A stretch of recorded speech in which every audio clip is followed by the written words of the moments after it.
SV tutorials की तरफ से एसवी भारद्वाज आपका दिल से अभिनंदन करता है। स्वागत है ज्योतिष की चर्चा में। इस कड़ी में लर्न एस्ट्रोलॉजी की कड़ी में अच्छे और बुरे ग्रहों के बारे में आपको फिर से बताएंगे। हालांकि यह वीडियो शुरुआत में कुछ साल पहले मैंने डाली थी।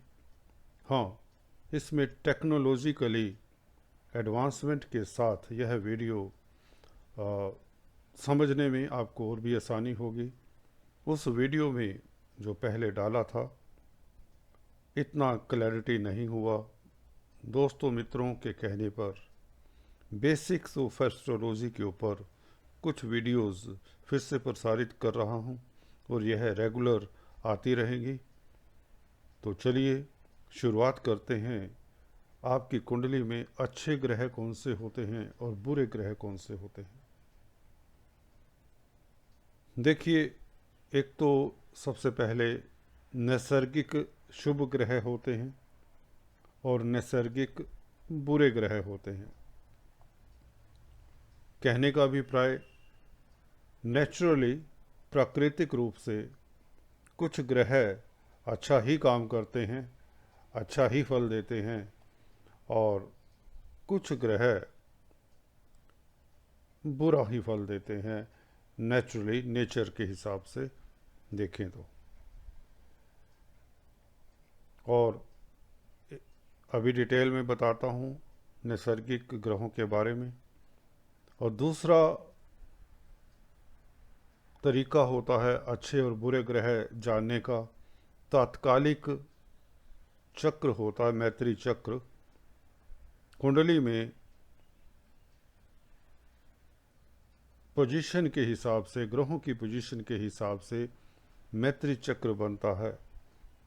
उसके हिसाब से भी हम जान सकते हैं यह ग्रह आपको अपनी दशा अंतर्दशा में अच्छा फल देंगे या बुरा फल देंगे, या यूं कहें यह ग्रह अच्छे हैं या बुरे हैं। कुछ हद तक इससे पता चलता है, टोटली नहीं पता चलता दोस्तों। और भी पॉइंट्स हैं जिसके बारे में मैं उल्लेख करूंगा। एक पंचदा मैत्री चक्र भी बनाते हैं जिसमें और थोड़ा सा डिटेल में हम चलते हैं। तो सबसे पहले चलिए इस वीडियो में नैसर्गिक ग्रह की चर्चा करते हैं और तात्कालिक मैत्री चक्र का क्या एस्ट्रोलॉजी में या फलित करने में आपको कितना सहायक रहते हैं उसकी भी बात करेंगे। देखिए, नैसर्गिक शुभ ग्रह और नैसर्गिक अशुभ ग्रह। शुभ ग्रह की बात करें, इसमें शुभ ग्रह वो होते हैं जो आप लोगों के केंद्र लग्नेश के फ्रेंड्स हों, मित्र हों। एक बात तो यही आपको ख्याल रखनी चाहिए। और शुभ ग्रह कुंडली में अगर देखें तो आपके लिए वह त्रिकोण के मालिक होने चाहिए, पंचम और नवम स्थान के मालिक होने चाहिए। लग्नेश के मित्र होते हैं पंचमेश और नवमेश। तो यह हमेशा ही, भले यह नैसर्गिक तौर से शुभ हों या अशुभ हों, तब भी यह अच्छा फल देंगे। यह तो लगन की कुंडली में देख कर हम बता सकते हैं। जैसे तुला लगन का हॉरोस्कोप है, इसमें पंचम स्थान में शनि की राशि है और भाग्य स्थान में बुध की राशि है। तो शुक्र लग्नेश हैं, तो शुक्र के यह ग्रह शनि और बुध यहाँ पर इस कुंडली में शुभ ग्रह हो गए। हालांकि शनि नैसर्गिक शुभ ग्रह नहीं है और इसी तरह से बुध नैसर्गिक शुभ ग्रह हैं, शुक्र भी नैसर्गिक शुभ ग्रह हैं। तो देखिए, यहाँ पर नैसर्गिक शुभ ग्रहों की दोस्ती होगी नैसर्गिक अशुभ ग्रह के साथ, जो कि शनि है। तो दो ग्रुप्स हैं नैसर्गिक शुभ ग्रह। पहले ग्रुप बता दूं आपको, जिसमें बृहस्पति, शुक्र जी हाँ दोस्तों, बृहस्पति, शुक्र, बुध और चंद्रमा आते हैं। चंद्रमा पक्ष बली होना चाहिए और यह शुक्ल पक्ष का होना चाहिए।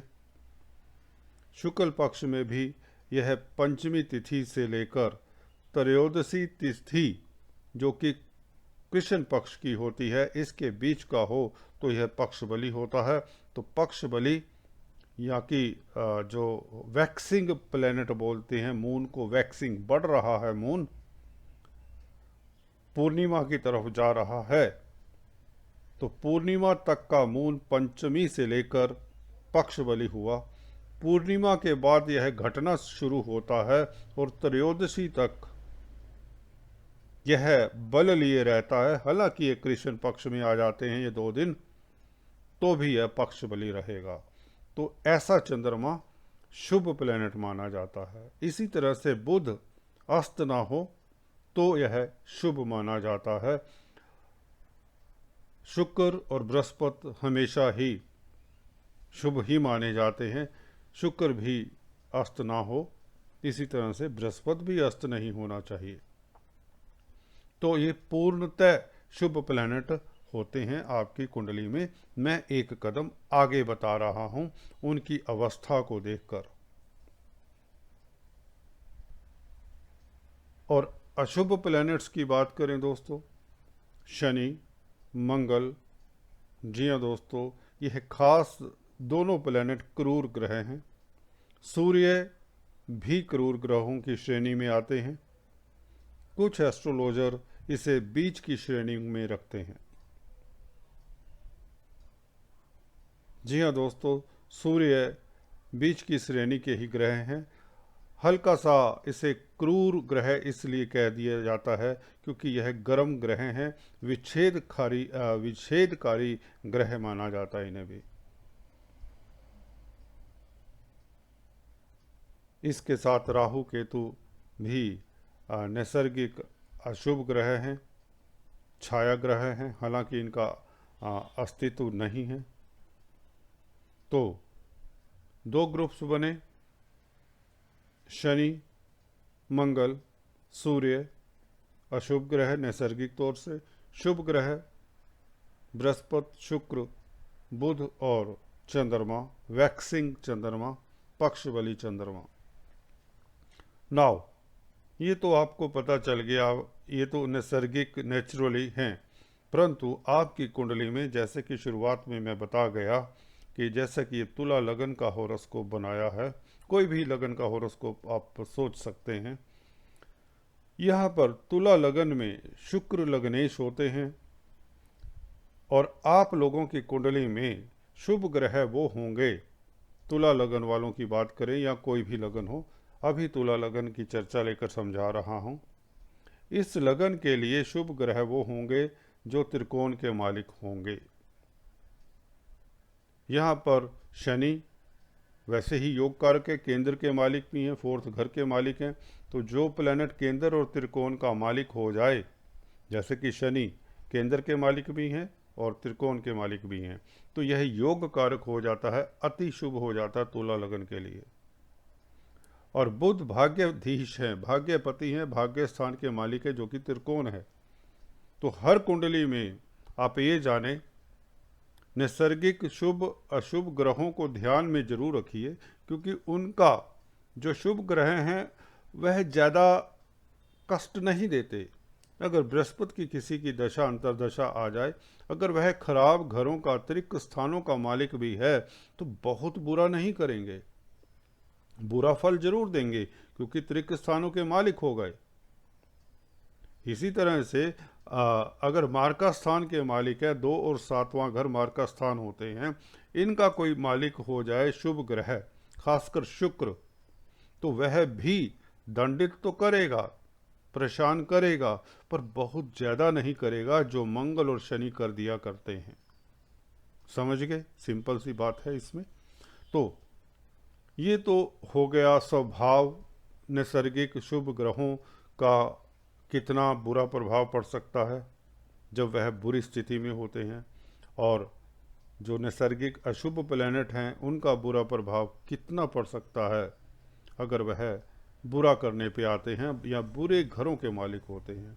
त्रिक स्थानों के मालिक अगर मंगल शनि हो, मार्का स्थानों के मालिक मंगल शनि हों, सूर्य हों, तो इनका प्रभाव नेगेटिव बहुत ज़्यादा पड़ता है। और भी कॉम्बिनेशंस है जिसकी चर्चा करेंगे। तो एक तो ये हो गया डिस्कशन जिसमें हमने नैसर्गिक शुभ ग्रह और अशुभ ग्रहों की कुछ चर्चा की। और अभी बताते हैं आपको तात्कालिक मैत्री चक्र क्या होता है। देखिए, कोई भी ग्रह, फॉर एग्जांपल शनि को ले लें समझाने के लिए, इससे जो भी ग्रह 2, 3, 4, 10, 11, 12 में बैठा होगा वह शनि का मित्र कहलाएगा। फॉर एग्जांपल शनि से दूसरे में बैठा हुआ बृहस्पति, इस कुंडली के लिए, ये तुला लगन के इस जन्म चक्र के लिए, लगन कुंडली के लिए, इसको लगन कुंडली माने, किसी की भी हो सकती है। तो इसमें शनि से जो भी 2, 3, 4, 10, 11, 12 में बैठे हैं वह शुभ प्लैनेट होंगे, तात्कालिक मैत्री रखते होंगे। हालांकि बृहस्पति देखिए त्रिक स्थान के मालिक हैं, छठे घर के मालिक हैं, रोग, कर्जा, दुश्मनी, कोर्ट कचहरी के मालिक हैं, पर शनि के मित्र हैं। तो कहने का अभिप्राय, जब शनि की महादशा में बृहस्पति की अंतर्दशा होगी तो बृहस्पति का प्रभाव बहुत नेगेटिव नहीं होगा। फॉर एग्जाम्पल 5वें घर में ही बैठे हैं बृहस्पति, क्या कर सकते हैं बृहस्पति? देखो, यहाँ पर एजुकेशन के कारक हैं। आप एस्ट्रोलॉजी की थोड़ी डिटेल में मैं ले जाता हूँ, ऊपर ऊपर से नहीं बताऊंगा आपको। कारक बृहस्पति एजुकेशन के हैं, तो एजुकेशन के मैटर्स में तंग नहीं करेंगे, पढ़ाई चलती रहेगी, क्योंकि शनि की दशा में अंतर्दशा बृहस्पति की है, तत्कालिक मैत्री है। यहाँ पर नुकसान हो सकता है बच्चों को, बच्चों की एजुकेशन, कैरियर को लेकर चिंता हो सकती है। आपका पेट खराब हो सकता है, पेट का घर है 5वां घर, यहाँ से हम स्टमक की एलिमेंट्स देखते हैं। अगर आप शेयर मार्केट का काम करते हैं तो शेयर मार्केट से लॉस हो सकता है, क्योंकि छठे घर का मालिक भी बृहस्पति है। तो इस तरह से हमें देखना होता है। तत्कालिक मैत्री में भी वाकया ही क्या यह इतना शुभ फल देगा? देखिए, मित्र तो कह दिया, अब मित्र ने फल तो अच्छा नहीं दिया। बस एजुकेशन के मैटर में जिसके कारक हैं तो वहाँ पर फल अच्छा मिल जाएगा। व्यक्ति अच्छी एजुकेशन, हायर एजुकेशन का घर है, कॉम्पिटिटिव एग्जाम में सक्सेसफुल होने के योग बना देगा। तो इस तरह से तीसरे, चौथे, 10वें, 11वें, 12वें घर में भी अगर कोई प्लैनेट होगा शनि के, तो वह इतना बुरा फल नहीं देगा। अगर शुभ घरों का मालिक है तो बहुत शुभ देगा। फॉर एग्जाम्पल शनि से यहाँ पर कोई भी ऐसा प्लैनेट नहीं है इस कुंडली में जो तीसरे में बैठा हो, चौथे में बैठा हो और 10वें में बैठा हो। 11वें में केतु, जी हाँ दोस्तों, केतु एक बैठे, केतु शनि के पीरियड में अच्छा फल देंगे। देखिए, दोनों नैसर्गिक अशुभ ग्रह हैं, परंतु शनि योग कारक हैं, इसलिए अच्छा फल देंगे। केतु तात्कालिक मैत्री में आ जाते हैं। हालांकि राहु केतु को हम जनरली इस मैत्री चक्र में नहीं रखते, 7 प्लैनेट्स को रखते हैं, पर फिर भी जो प्लैनेट 11 में होता है आपस में, वह अच्छा फल देता है। जैसा कि केतु से तीसरे घर में शनि है, शनि से 11वें घर में केतु हैं, तो ये अच्छा फल देंगे। और डिपेंड करता है कौन सी राशि में है, कौन से भाव में है। तो केतु के पीरियड में धन लाभ होगा, फैमिली में खुशियों का माहौल होगा, हायर स्टेटस के लोगों के साथ उठ बैठ होगा, अच्छा खाने का मौका मिलेगा, ससुराल पक्ष से लाभ होगा। इसी तरह से तात्कालिक शत्रुता की बात करें, तत्कालिक मैत्री की बात हो गई, तत्कालिक शत्रु कौन से होते हैं? जब एक प्लैनेट से, फॉर एग्जांपल सूर्य से ले लें, सूर्य को अपना एक रेफरेंस पॉइंट ले लें, सूर्य की महादशा है फॉर एग्जांपल, जब इससे सूर्य से पहले 5वें, 6ठे, 7वें, 8वें, 9वें घर में जो प्लैनेट बैठे होंगे, फिर से रिपीट करता हूँ, जो सूर्य से पहले 5वें, 6ठे, 7वें, 8वें, 9वें घर में प्लैनेट बैठे होंगे वो तात्कालिक शत्रु होंगे। सूर्य के साथ कोई ग्रह नहीं है, इसलिए पहले घर का वो खत्म हो जाता है। दूसरा हम रेफरेंस देते हैं 5वां, 6ठा, 5वें घर में सूर्य के केतु हैं, इसको भी अभी छोड़िए, हमें ग्रहों की बात करनी है मोटे तौर से। 7वें घर में सूर्य से शनि हैं, 8वें में बृहस्पति है, तो ये दोनों शत्रु हुए, तात्कालिक शत्रु हुए। तो सूर्य में जब शनि का बृहस्पति का अंतर आएगा तो अच्छा फल नहीं देगा। हाँ, शनि क्योंकि शश योग बनाते हैं, चलिए एक बिंदु आगे फिर बता देता हूँ जो अक्सर एस्ट्रोलॉजर्स नहीं बताएंगे आपको। शनि क्योंकि शश योग बना रहे हैं तो यहाँ पर बहुत बुरा फल नहीं देंगे। हालांकि यहाँ पर माता को कष्ट हो सकता है, मन में बेचैनी रह सकती है, प्रॉपर्टीज़ के मैटर में, ज़मीन जायदाद के मैटर्स में आपको अच्छा फल देंगे। शनि कारका हैं क्योंकि प्रॉपर्टी के, बिल्डिंग के, कंस्ट्रक्शन के, लेबर के, इंजीनियरिंग के, तो इनसे फ़ायदा होगा। 4th हाउस पब्लिक डीलिंग का है, माता का है, मानसिक शांति का है, तो इनमें थोड़ा सा कमी हो सकती है। और यहाँ पर क्योंकि वैसे भी चंद्रमा का घर होता है 4th हाउस दोस्तों, तो चंद्रमा के घर में शनि दिक्कत देते हैं। बृहस्पति का पीरियड आएगा जो कि तात्कालिक शत्रु हुए सूर्य के, अष्टम स्थान में बृहस्पति पर शनि के घर में हैं और मालिक भी बुरे घर के हैं, तो बृहस्पति यहाँ पर सूर्य के उसमें बुरा फल देंगे, काफ़ी बुरा फल देंगे। कर्जा, रोग, कोर्ट कचहरी, शेयर मार्केट में लॉसेस, बच्चों से दिक्कतें इत्यादि दे सकते हैं। तो ये इस तरह से हमें तात्कालिक मैत्री चक्र को यूज करना चाहिए। Basically I have told you कैसे तात्कालिक मैत्री चक्र को आपको प्रैक्टिकली किसी हॉरोस्कोप पे लगाना चाहिए। उसमें ये नहीं कि इस पोजीशन में बैठा है तो वह बुरा ही करेगा, तो यहाँ पर एस्ट्रोलॉजर्स, बड़े से बड़ा एस्ट्रोलॉजर्स मार खा जाता है।